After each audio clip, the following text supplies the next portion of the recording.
को लेकर किस तरीके की कवायद की जा रही है प्रदेश सरकार के द्वारा? कहा जा रहा है कि विदेशी फंडिंग होती है मदरसों में और इसकी जांच भी कराई जा रही है, क्या मानते हैं आप? देखिए, मदरसे जो हैं दीनी तालीम देने के इजारे थे 2014 से पहले, और जब से हमारी सरकार आई है माननीय प्रधानमंत्री जी और माननीय मुख्यमंत्री जी सबका साथ सबका विकास और सबके विश्वास के नारे के साथ काम कर रहे हैं। माननीय प्रधानमंत्री जी ने कहा था एक हाथ में कुरान और एक हाथ में कंप्यूटर, माने दीनी तालीम के साथ साथ उसमें पढ़ने वाला बच्चा दुनियावी तालीम हासिल करे और पढ़ लिख कर IAS, IPS, डॉक्टर, इंजीनियर बने। ये हमारी सरकार की प्राथमिकता है। और अभी आपने देखा होगा जो मदरसों को लोग पहले समझा करते थे एक बच्चा होगा टोपी लगाए ऊंचा पजामा पहने हिलता हुआ दिखाई देगा, अब ऐसा नहीं है। उस मदरसे के बच्चे खेल कूद में भी अपना हिस्सा पार्टिसिपेट कर रहे हैं। और अभी विज्ञान प्रदर्शनी लगाई गई बच्चों के द्वारा, एक मदरसों के बच्चों के द्वारा, एक बहुत ही सुंदर दृश्य है। हमारे देश के जो मदरसों में पढ़ने वाले बच्चों के लिए जो कल्पना नहीं थी उसमें आगे बढ़ रहे हैं। और अगर फंडिंग वाली विषय है तो फंडिंग को लेकर अगर कोई जांच हो रही है तो उसमें क्या बुराई है।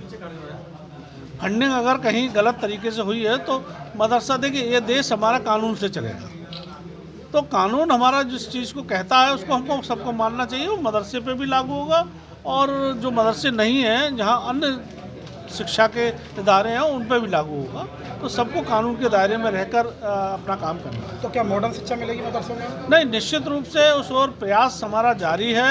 मदरसों में आधुनिकीकरण हो, उनमें मॉडल के बच्चे जो कंप्यूटर से पढ़े, एक अच्छी शिक्षा उनको मिले और बाहर पढ़ लिख कर जाएँ तब देश का नाम रोशन करें। मंत्री जी, 22 जनवरी को अयोध्या में राम मंदिर का उद्घाटन प्रधानमंत्री करने जा रहे हैं। वहीं मस्जिद के लिए भी ज़मीन मिली है हुन्नीपुर में, क्या वहाँ के लिए भी मांग करेंगे कि वहाँ मस्जिद की नींव प्रधानमंत्री रखें? नहीं, निश्चित रूप से जो लोग उसमें शामिल हैं और जो लोग उसमें कर रहे हैं सबको करना चाहिए, उसमें क्या बुराई। देश के प्राइम मिनिस्टर हैं, अगर वो लोग इसकी मांग करते हैं तो मैं समझता हूँ कोई बुराई नहीं है। देश के प्रधानमंत्री और रहे भगवान श्री राम का मंदिर है तो भगवान श्री राम सभी के पूर्वज हैं, उनका भव्य मंदिर बने, ऐसी हम सब लोगों की इच्छा है। नहीं, अगर कोई लोग, अगर वहाँ के लोग उनको आमंत्रित करते हैं जिनको ज़मीन दी है, अगर वो बुलाते हैं तो बहुत अच्छा है। क्या प्रदेश सरकार के आप मंत्री हैं, आपको नहीं लगता कि प्रधानमंत्री को वहाँ जाके मस्जिद का भी उद्घाटन? नहीं, देखिए ये विषय उनका अपना व्यक्तिगत है, इसमें हम लोग क्या कह सकते हैं। नहीं, अगर उनके अगर न्योता हो सकता है मुझे ही ना मिले, मुसलमानों का उन मस्जिद वाले अगर न्योता मुझे भी देंगे तो करते हैं, इस लिहाज से आप नहीं मांग करेंगे कि प्रधानमंत्री को आना चाहिए? नहीं, अगर वो न्योता पहले बने तो सही, वो वाला सूत ना कपा तो जुलाई से लट्ठम लट्ठा, पहले कहीं कुछ चीज़ आ रही तो दीजिए। उद्घाटन की डेट तो तय हो गई, हाँ, मस्जिद की कब? देखिए भगवान श्री राम हम लोगों के पूर्वज हैं, उनका भव्य मंदिर बन रहा है, इससे अल्पसंख्यक समाज बहुत खुश है।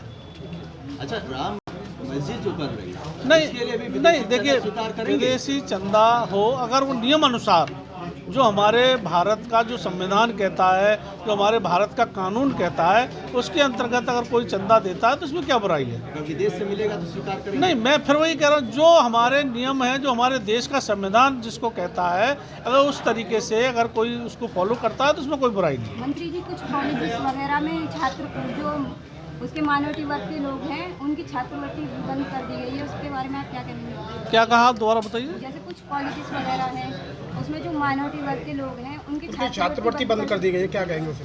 नहीं, अगर ऐसा कहीं हुआ है तो हम उस पर बात करेंगे और उस पर नियम अनुसार जो भी कार्रवाई है, क्योंकि किस आधार पर बंद की गई है वो हम देखेंगे उसको। आजम खान पर क्या कहेंगे? उनको जबरदस्ती सरकार फंसा रही है, जेल भेज रही है बार बार। अब ये तो रामपुर के लोग बता सकते हैं, जिनकी ज़मीनें उन्होंने घेरी हैं, जिन लोगों के जिनके जवान बच्चों को चरस में जेल भिजवाया है। पार्टी में जोड़ने का काम आपका, उन्हें भी जोड़ लो। नहीं, जिन लोगों को, जिनके परिवार के छोटे बच्चे थे रोते बिलखते हुए, उनकी ज़मीनें गई हैं, उनको जेल भिजवाया, ये वो इससे ज़्यादा अच्छा जवाब दे सकते हैं वहाँ के लोग। आजम खान का स्थायी घर जेल में होना चाहिए? नहीं, वो तो जो जैसे कर्म करेगा उसको स्थान वहीं मिलेगा। ठीक है। ओवैसी साहब जो है फिलिस्तीन जिंदाबाद के नारे लगाते हैं। अब ओवैसी साहब तो कुछ भी कर सकते हैं, उनके लिए क्या कहा जाएगा। आप क्या कहेंगे? नहीं, मेरा उनके लिए कुछ नहीं कहना है, वो कुछ भी कह सकते हैं। ठीक है। अमर उजाला अब आपके टीवी पर भी। अपने स्मार्ट टीवी पर YouTube पर सर्च करें अमर उजाला, चैनल सब्सक्राइब करें और देखें ताज़ा खबरें, वो भी HD क्वालिटी में। और हाँ, बेल आइकन दबाना ना भूलें ताकि हर खबर हो आपके घर। अमर उजाला, निष्पक्ष, निर्भीक, निरंतर।